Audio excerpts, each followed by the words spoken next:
Or Huey, you turn into a genettless cube. It's diabolical. Is this the time of gaming? Now, there's recently been the wave of game showcases. So many, I can't even remember what the fuck is going on. There's like thousands and thousands of new games. We have like games coming out of our arse. Like it's fucking game diarrhea. It's impossible to keep up with. But as all these games are coming out, there are some amazing new releases and also some really, really bad ones. But the good ones are good. The highlights are fucking big.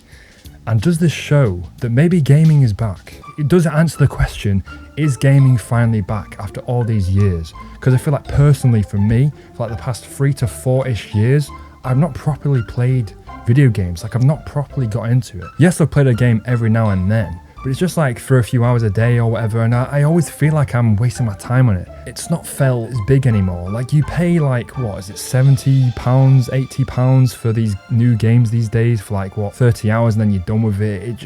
Games don't feel as magical anymore. But maybe now, with all these new releases and these new massive games coming out, it could be. It's a possibility, huh? On the other side of that, maybe not. Maybe they're overhyping it, you know, showing all these new showcases and all these new games. But also, I feel like the big thing is gaming news has become more about gaming controversy than actual news about games. Like the thing about IGN reviews nowadays, where it's just all like trash and like they're just saying shit like my mouse game has too many cheese jokes in it. It has to be a mouse reference or a literally cheesy one-liner. Cheddar.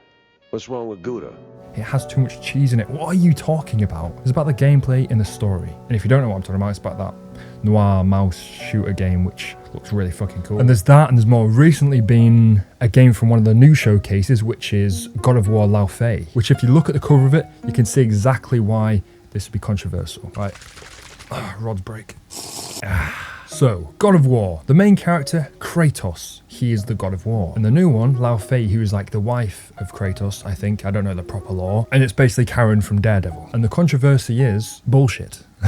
It's basically about that they're changing the main character of the game to a woman. I feel like there's been a big thing in gaming for quite a while where people don't like main women characters, unless it's Lara Croft with the, you know, triangles. But people don't give these games a go. They just look at them straight on and say, oh, I'm not going to like it because of this and that, and just because this is stupid bullshit and changing this and fucking... And then they bring out all these comments like, oh, playing a game as a housewife or some bullshit. And it's like, what are you on about? Too many people have been melting their brains with fucking Twitter and all this fucking shit on Reddit. It's like, bro, what have we become? Why are we so judgmental and so critical about this stuff? Most critical about this stuff? When did the games stop being about the games? Why is it about all this other bullshit? I mean, if you watch that gameplay of Lao Fei, it looks amazing. I was pulled in just by that. And yes, there's a fucking gelatinous cube that's voiced by Huey. You're Huey from The Boys. But yeah, video games, they're stupid, they're funny, they're quirky, they're fucking mad. They're meant to be crazy and just this random ass shit. It's not meant to be serious fucking, oh my god, we're all gonna die. It's like, when have games been about fucking being completely serious and not, you know, all stupid mad shit that you can think of? Imaginative, creative madness.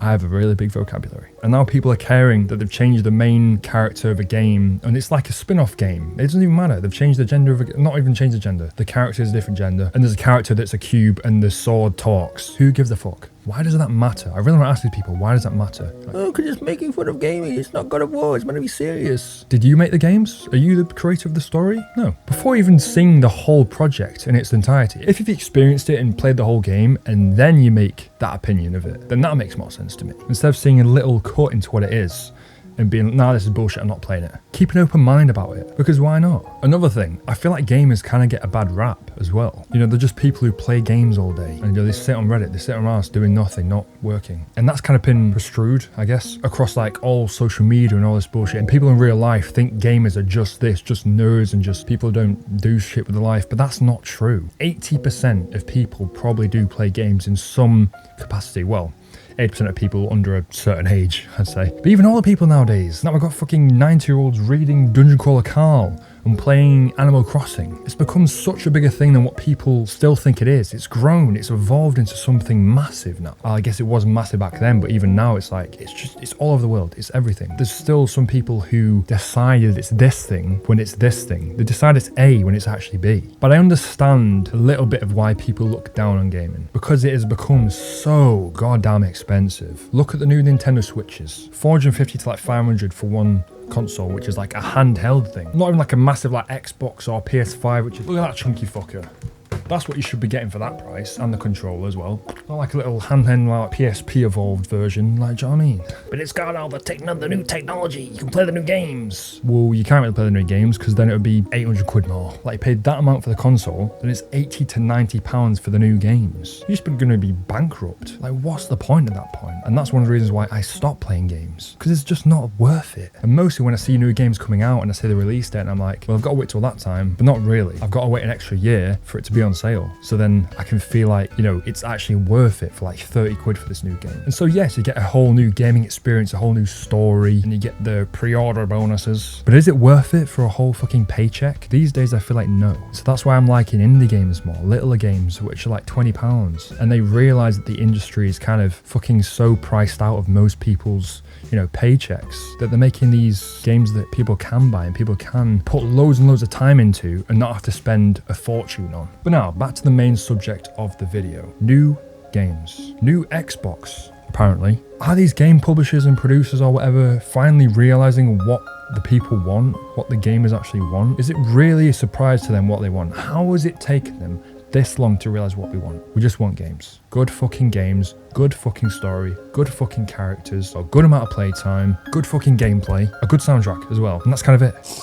And if we get that, then we're happy. One thing I'd say about this showcase is the majority of stuff is sequels, because that's where they get the big money, because they've already got an audience in that, so then they'll go for the sequel because it just makes the money easily. But I also love to see these new games, these new releases of new IPs, new different stories, new takes on games, new takes on game genres. That's what we need to see a lot more of, instead of Gears of War 57, which I guess it does look kind of hype, but at the same time, bruh. That's kind of it. Just wanted to talk about gaming, and I got this from Cancer Research for £2, if you wanted to know. Cute little heart, rods. Brown sugar latte. This is not a sponsor for anything. I'm in George. I've talked too much, and so I'm gonna go. Let me know your thoughts on the new gaming bullshit that's just recently come out, and yeah, bye.